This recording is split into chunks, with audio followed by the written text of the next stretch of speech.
UP board परीक्षा को ध्यान में रखते हुए आप सभी विद्यार्थियों के लिए मैं आज टॉप 5 न्यूमेरिकल आपके लिए कराने वाला हूं। ठीक है, जो प्रत्येक वर्ष बोर्ड एग्जाम में पूछे जाते हैं। पहला न्यूमेरिकल है हमारे पास, दिया हुआ है कि दो बड़ी पतली धातु की प्लेटें एक दूसरे के बहुत निकट और समांतर हैं। प्लेटों पर विपरीत प्रकार के आवेश के पृष्ठ घनत्वों के परिमाण 17.7 गुणा 10 की घात -22 कूलम प्रति मीटर स्क्वायर है। प्लेटों के बीच की वैद्युत क्षेत्र की तीव्रता क्या है, यानी ये वैद्युत क्षेत्र की तीव्रता हमें ज्ञात करनी है। तो देखिए, सबसे पहले कोई भी जब आप न्यूमेरिकल करें तो न्यूमेरिकल करते समय इस चीज का ध्यान रखें कि जो वैल्यू हमें दे रखी है उसको लिख लें आप। तो हमें क्या दिया हुआ है, हमारे पास दिया हुआ है, लिख लेंगे, दिया है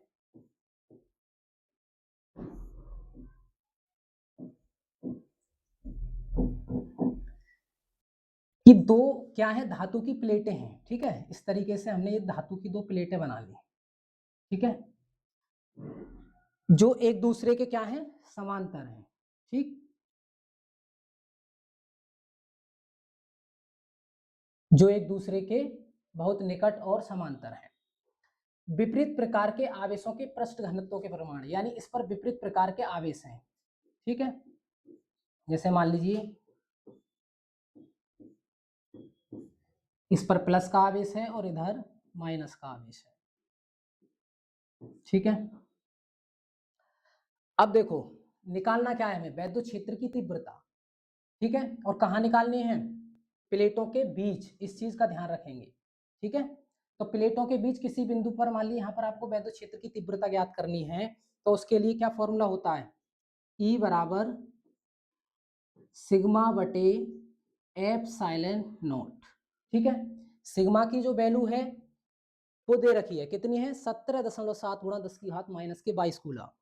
तो इस वैल्यू को यहाँ पर रख देंगे, कितनी है, 17.7 गुणा 10 की घात -22। ठीक है, और देखो एप्सिलॉन नॉट का मान आप जानते हैं कितना होता है, 8.85 गुणा 10 की घात -12। अब आपको करना क्या है, देखो जो घात माइनस में दे रखी है जैसे ही वो ऊपर जाएगी तो किसकी हो जाएगी, प्लस की हो जाएगी। ठीक है, तो ऊपर -22 हैं और नीचे -12 हैं, जैसे ही ऊपर जाएंगे प्लस के 12 हो जाएंगे। तो हमारे पास जो घात बचेगी, कितनी बचेगी, 10 की घात -22 और +12। ठीक, अब नीचे 8.85 बचा हुआ है। ठीक है, अब क्या करेंगे हम, देखिए यहाँ -22 है, ये +12 है, तो कितनी बची घात, 10 की घात -10। और देखिए जब 8 दशमलव से 17.7 में भाग देंगे तो लगभग 2 बार भाग हमारी चली जाएगी। ठीक है, तो हमारा जो आंसर आ जाएगा वो आ जाएगा 2 गुणा 10 की घात -12। ठीक है, सॉरी -10। ठीक है, -22 है और ये +12 है, तो कितना आ जाएगा, -10। यही हमारा आंसर हो जाएगा, नोट कर लीजिएगा। इसके बाद नेक्स्ट क्वेश्चन को देखते हैं। अगला प्रश्न है हमारे पास कि एक 1.5 वोल्ट विद्युत वाहक बल वाले सेल का आंतरिक प्रतिरोध 0.2 ओम है। 2.8 ओम के बाह्य प्रतिरोध से जोड़ने पर सेल के खुले सिरों के पर विभवांतर, दूसरा पॉइंट पूछा है आपसे, सेल से प्राप्त विद्युत धारा की गणना कीजिए। तो सबसे पहले देखो इसमें क्या दिया हुआ है,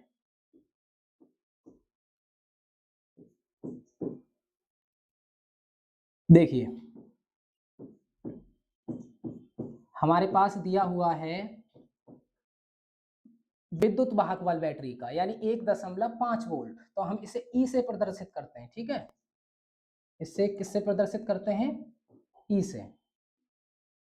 तो ई बराबर है हमारे पास 1.5 वोल्ट। ठीक है। उसके बाद आंतरिक प्रतिरोध दिया है, यानी स्मॉल आर की वैल्यू दे रखी है हमें, कितनी है 0.2 ओम। ठीक है, कितनी है 0.2 ओम। उसके बाद बाह्य प्रतिरोध दिया हुआ है। ठीक है, बाह्य प्रतिरोध कितना दिया हुआ है 2.8 ओम, जिसको हम कैपिटल आर से प्रदर्शित करते हैं। ठीक है, तो इसे कैपिटल आर से लिख लेंगे 2.8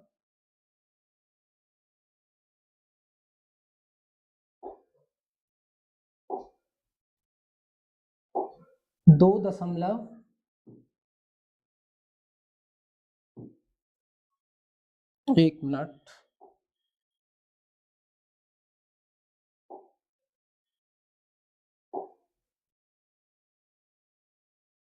इधर लिख लेते हैं। इधर कितना दिया हुआ है, कैपिटल आर बराबर दिया हुआ है 2.8 ओम। ठीक है, अब निकालना क्या है, सेल से प्राप्त धारा। अब धारा ज्ञात करने के लिए सूत्र होता है E बराबर, यानी जो बैटरी का विद्युत वाहक बल होता है वो होता है I into capital R plus I into small R. ठीक है, हमें I ज्ञात करनी है तो I यहां से कॉमन ले लेंगे, तो I कॉमन आ जाएगा। तो यहां पर हमारे पास क्या बचेगा, कैपिटल आर प्लस के स्मॉल आर। ठीक है, इधर E बराबर, अब हमें इसी I की वैल्यू फाइंड करनी है, तो I बराबर आ जाएगा, जो चीज गुणा में होती है जैसे ही हम पक्षांतर करेंगे वो भाग में चली जाएगी। ठीक है, तो हमारे पास I बराबर आएगा E upon R plus R. ठीक है, तो हमारे पास E की वैल्यू दी हुई है हमें, कितनी है 1.5, यहाँ पर नोट कर लेंगे 1.5, और नीचे R plus small R, capital R की वैल्यू है 2.8 और स्मॉल आर की वैल्यू है 0.2, तो यहाँ पर 2.8 प्लस 0.2 को जोड़ लेंगे। ठीक है, तो हमारे पास नीचे क्या आ जाएगा 2.8 प्लस 0.2 कितना हो जाएगा 3, और ऊपर हमारे पास कितना है 1.5 और बटे में कितना 3 से इसको भाग दे देंगे तो 3 पंजे 15 होते हैं। ठीक है, लेकिन पीछे से एक अंक बाद दशमलव लगा हुआ है, तो हमारे पास जो वैल्यू आ गई वो कितनी आ गई 0.5, और ये आई की वैल्यू है यानी विद्युत धारा, तो विद्युत धारा का जो मात्रक होता है वो एम्पियर होता है। ठीक है, तो हमारे पास जो आई की वैल्यू आ गई वो कितनी आ गई, आई बराबर 0.5 एम्पियर। ठीक है, अब हमें सेल के खुले सिरों पर विभवांतर भी ज्ञात करना है। ठीक है, तब तक आप इतना नोट कर लीजिए, इसको फिर मैं रफ कर देता हूं। ठीक है, कर लीजिए नोट।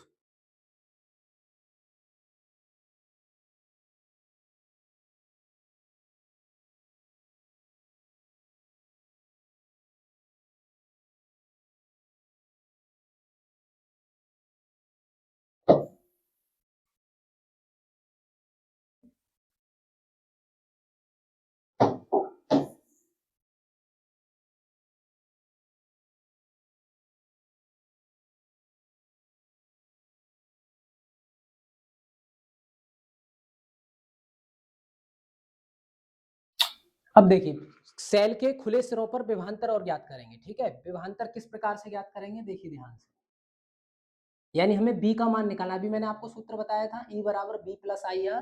ठीक है, तो बी की वैल्यू ज्ञात करनी है, तो बी बराबर कितना आ जाएगा E माइनस के आई आर। ठीक है, अब देखिएगा ध्यान से, E की वैल्यू 1.5 माइनस आई की वैल्यू अभी हमने फाइंड आउट की है, कितनी है 0.5 एम्पियर। ठीक है, स्मॉल आर की वैल्यू दी हुई है हमें 0 पॉइंट कितनी है 0.2 ओम। ठीक है, अब देखिए ये 5 दूनी 10 हो जाएगा, पीछे से फिर एक अंक बाद क्या लगेगा दशमलव लगेगा, तो हमारे पास कितना आएगा ये 1.5 माइनस 5 दूनी कितना हो जाएगा ये 10। ठीक है, और यहाँ पर एक अंक बाद इधर है और एक अंक बाद इधर है, तो 2 अंक बाद पीछे से लग जाएगा दशमलव। ठीक है, 2 अंक बाद दशमलव लगा देंगे, इसको घटा देंगे, 1.5 में से 0.1 घटेगा, हमारे पास जो वैल्यू बचेगी वो बचेगी 1.4, ठीक है, वोल्ट। मात्रक भी लिख देंगे, इसका मात्रक क्या हो जाएगा, वोल्ट। ठीक है, इस प्रकार से ये क्वेश्चन कंप्लीट हो गया। नेक्स्ट क्वेश्चन देखेंगे। अगला प्रश्न क्या है हमारे पास, ध्यान से देखेंगे। अगला प्रश्न है समीप रखी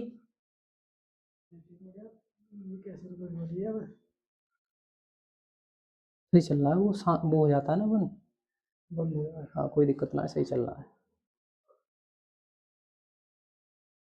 अगला प्रश्न है हमारे पास, समीप रखी कुंडलियों के एक युग्म का अन्योन्य प्रेरकत्व 1.5 हेनरी है। यदि एक कुंडली में 0.5 सेकंड में धारा 0 से 20 एम्पियर तक परिवर्तित है, तो दूसरी कुंडली से बद्ध चुंबकीय फ्लक्स में परिवर्तन ज्ञात कीजिए। देखिए, अन्योन्य प्रेरण से सवाल आया है तो आप जानते हैं, यानी ये m का मान दे रखा है, ठीक है, 1.5 हेनरी। तो सबसे पहले हम लिख लेंगे, दिया है, क्या दिया हुआ है हमारे पास,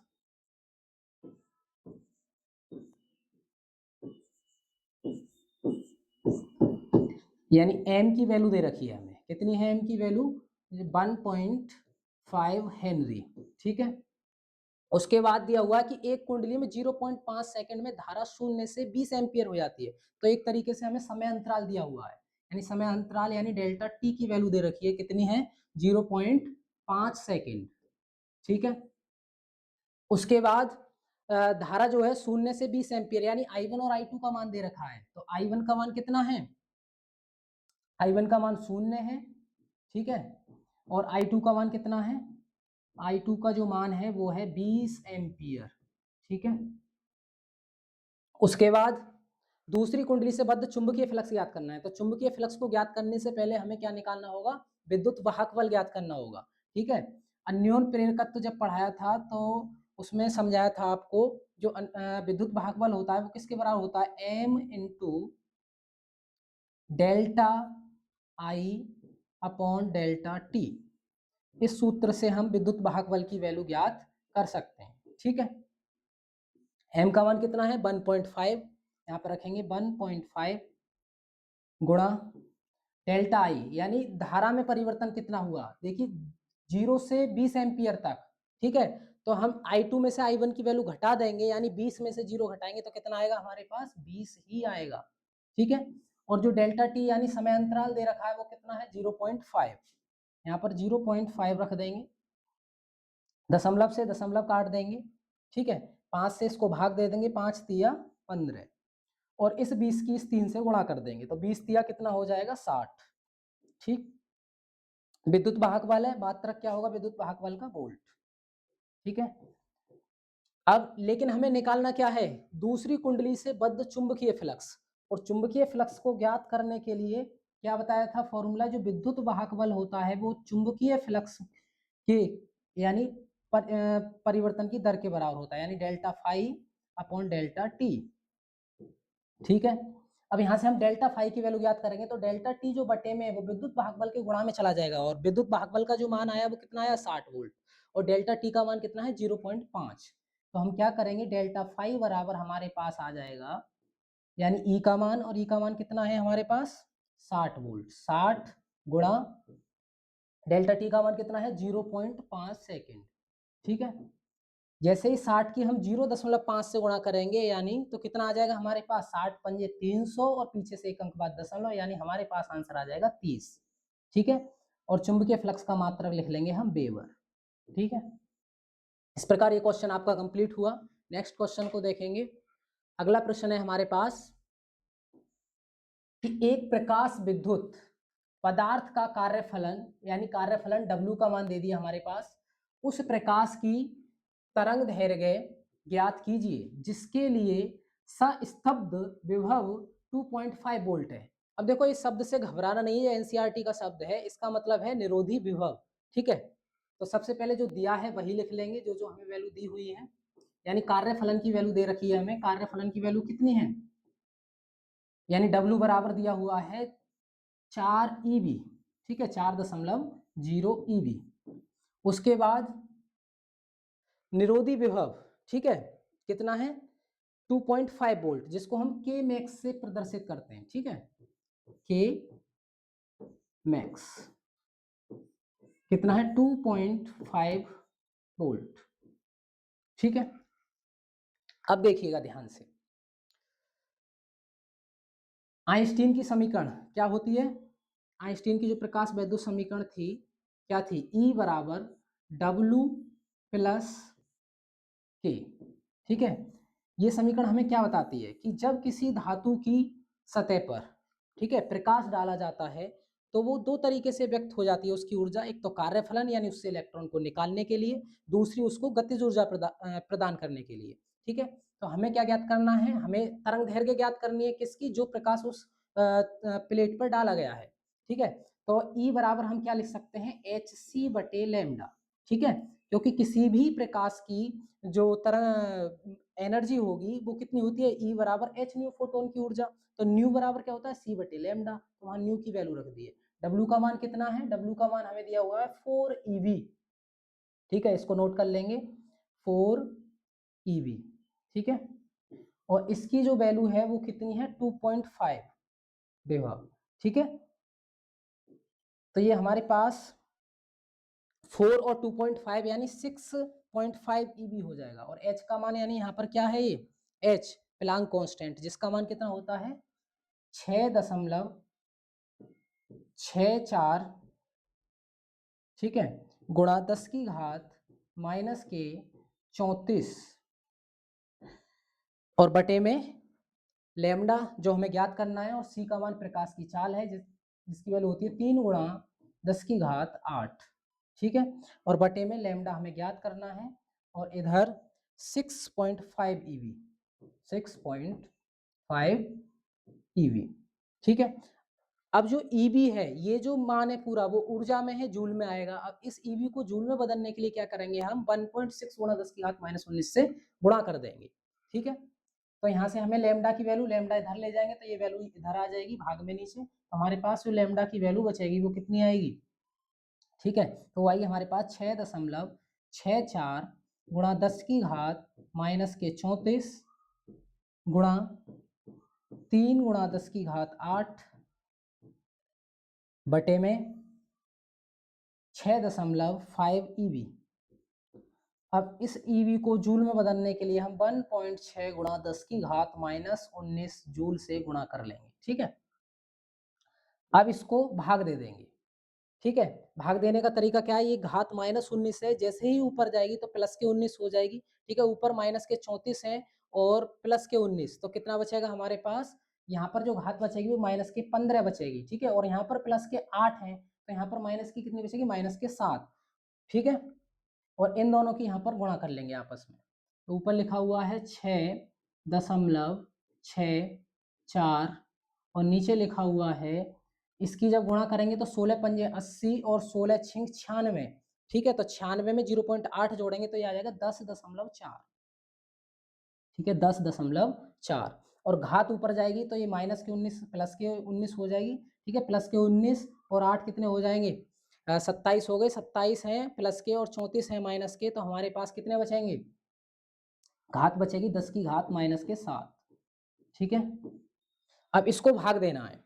भाग देने के लिए इधर हम इसको मिटा देते हैं।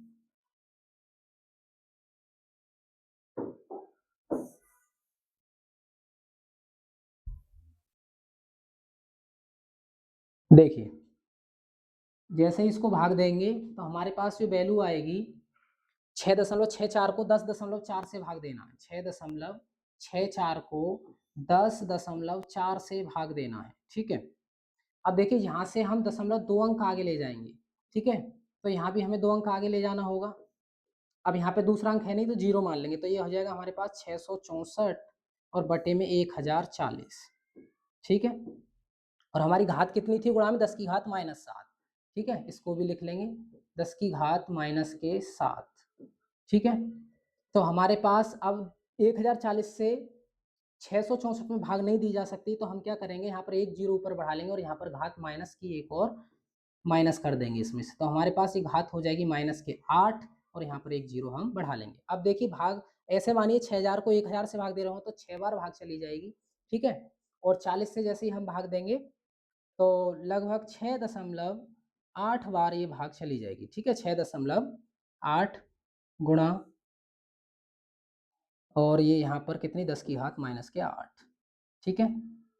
यही हमारा आंसर आ जाएगा, ठीक है। मात्रक क्या होगा, तरंग दैर्घ्य का मीटर। इसको चाहो तो हम उसमें बदल सकते हैं, यानी इसको लिख लें हम 0, इसको लिख लें 68, ठीक है।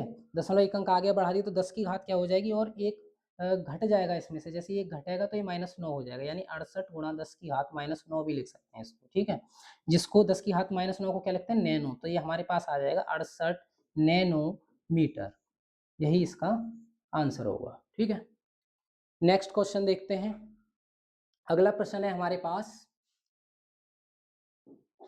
अगला प्रश्न क्या है कि समान आवृत्ति की दो तरंगों के आयाम 5:3 के अनुपात में हैं, यानी हमें आयामों का अनुपात दिया हुआ है, कह सकते हो A1/A2 का मान दे रखा है। व्यतिकरण क्षेत्र में कंपनों के महत्व, न्यूनतम आयामों तथा तीव्रताओं का अनुपात ज्ञात कीजिए। तो देखिए सबसे पहले हमें इसमें क्या दिया हुआ है, इसमें दिया है हमें आयामों का अनुपात, ठीक है। तो उस आयामों का अनुपात हम इसको नोट कर लेंगे, यानी हमें जो वैल्यू दे रखी है वो A1/A2 बराबर कितना दिया है, 5:3, यानी 5/3 लिख सकते हैं इसको, ठीक है। तो देखिए तीव्रता ज्ञात करने का फॉर्मूला क्या होता है, पहले हम आई मैक हमें क्या निकालना है, महत्तम और न्यूनतम आयामों तथा तीव्रताओं का अनुपात ज्ञात करना है, ठीक है। तो पहले हम महत्तम क्या निकालें, आयाम निकालेंगे। आयाम निकालने के लिए क्या करेंगे हम, देखिए आई मैक्स की वैल्यू ज्ञात करनी है हमें, ठीक है। तो इसका फॉर्मूला आई मैक्स बटे आई मिनिमम, ठीक। इसका फॉर्मूला होता है A1 प्लस A2 का होल स्क्वायर, और नीचे बटे में क्या हो जाएगा, A1 माइनस A2 का होल स्क्वायर, ठीक है। यहाँ पर वैल्यू रख देंगे, A1 प्लस A2 यानी 5 + 3 कितना हो जाएगा हमारे पास, 8, 8 का वर्ग, ठीक है। और नीचे A1 माइनस A2, ठीक है, यानी 5 में से 3 घटा देंगे तो यहाँ पर आएगा हमारे पास 2 का वर्ग। 8 का वर्ग कितना होता है, 64, और 2 का वर्ग कितना होता है, 4। 4 से भाग चली जाएगी, 4 से भाग दे देंगे, 4 एकम 4, और 4 एकम 4, 2 बचेंगे, 4 6 24। तो इस प्रकार जो तीव्रताओं का जो अनुपात आया हमारे पास वो आ गया 16:1, ठीक है। महत्तम और न्यूनतम तीव्रताओं का अनुपात कितना आ गया, 16:1। ये नोट कर लीजिए। मिलते हैं एक नेक्स्ट वीडियो के साथ, तब तक के लिए धन्यवाद।